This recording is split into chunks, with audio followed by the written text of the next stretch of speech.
Direct News TV. October 18, 2023. Very thin budget, Forex shortage triggers cost of living crisis in Malawi. Blantyre, Malawi. Joe Campbell has been stitching men's suits from his living room in Blantyre, Malawi's commercial hub, for the last 8 years.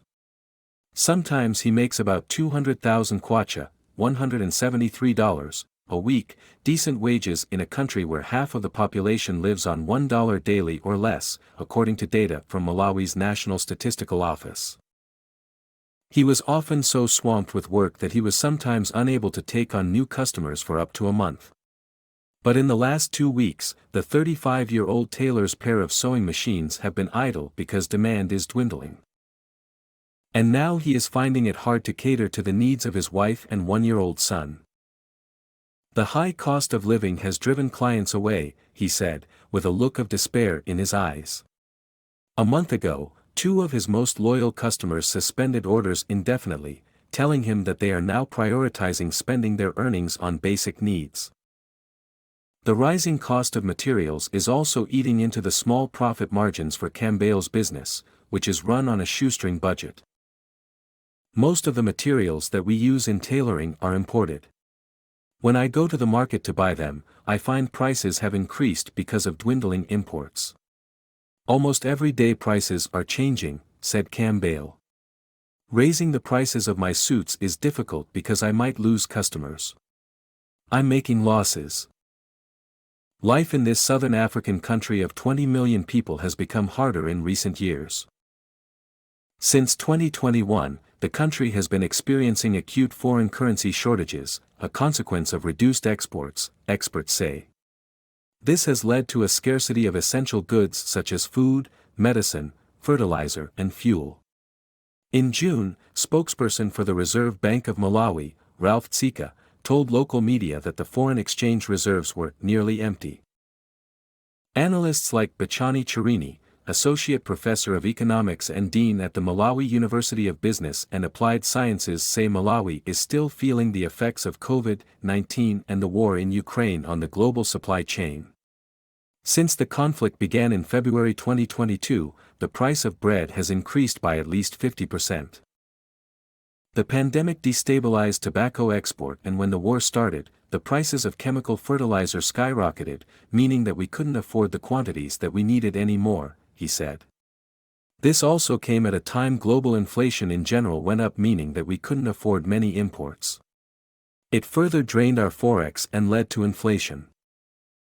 Beyond that, there is also a ripple effect from the impact of Cyclone Freddy, which displaced nearly 90,000 people this March in Blantyre and parts of southern Malawi. The worst is yet to come. To stabilize dwindling forex reserves, Malawi's central bank devalued the kwacha by 25% last May. As of this October, the currency had further weakened by 4.87%. Due to rocketing year-on-year inflation, 28.6% as of September, everything from food to electricity has gone above the reach of most people. For instance, Malawi's main staple, maize, has increased by 15%, according to the Famine Early Warning Systems Network.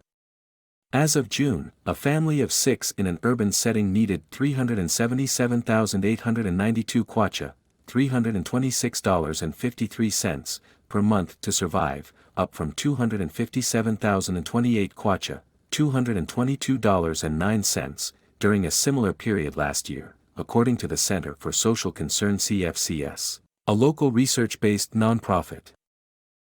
The worst is yet to come, John Capito, executive director of the Consumers Association of Malawi, told Al Jazeera. For a long time, the country has failed to balance its imports against exports and has relied heavily on donors for its forex reserves. Our government is in no position where it can cushion anyone. Its revenue collection has drastically gone down as a result of market inactivity and, it is currently struggling to pay its oversized civil service. Agriculture predominantly powers Malawi's economy, contributing approximately a third of its gross domestic product. Yet, even annual revenue from tobacco, the country's major foreign exchange earner with $283 million in sales already this year, is insufficient to cover the country's imports bill. According to the Reserve Bank of Malawi, the country requires $3 billion annually to meet import requirements but only earns about $1 billion. For a predominantly exporting country like ours, we want the exchange rate to be as strong as possible because that makes the goods affordable, but that works if Forex is available, and obviously that's not the case with us, said Chirini. It means that every time we are devaluing the kwacha against the US dollar and other currencies, commodities become expensive, disproportionately affecting the ultra-poor people, as is the current situation. With the country's economy in bad shape, the need to move towards greater economic stability has become increasingly urgent. Chirini believes the private sector is the engine to drive that development. It is the role of the private sector to generate Forex and engage in import substitution. Regrettably, as a country, we've fallen short in this area, he told Al Jazeera. A very thin budget. Gift Lucas, a taxi driver in Blantyre, has been skipping lunch in recent weeks so his wife can use that money to feed their 2 children at home. My lunch money is 2,000 kwacha, $1.73, which is even very little and not enough for them at home, said the 30-year-old who makes about 60,000 kwacha, $51, a week on good days. Not so long ago I could manage that, weekly, money, but now that same amount is almost close to nothing, he said. I'm running on a very thin budget. That money has to cover rent, school fees for my children and food. As a result, I end up getting into unnecessary debts. The Forex shortages have also led to recurring fuel shortages that have triggered nationwide frustration in Malawi. Drivers like Lucas have been forced to park their vehicles for days at a time, earning nothing in that period. Faced with no other option, he turned to purchasing fuel on the black market, where a liter of petrol goes for as much as 4 times the official rate of 1,750 kwacha, $1.51.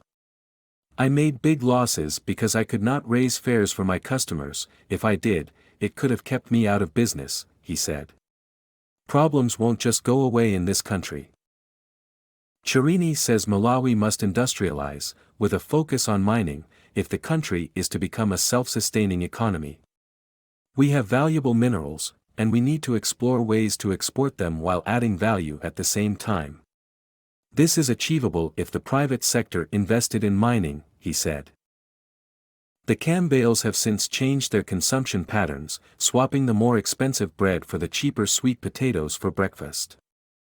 The tailor's long-harbored ambitions of moving his business into a downtown shop are now on hold, and he is having to ask friends for help with money. I totally understand why people seek better opportunities abroad, he told Al Jazeera. In all honesty, I have been thinking about this for a while now. My name is Kingsley. Please like, share, subscribe and hit that notification bell so you can be the first to be notified whenever we post. You won't regret it.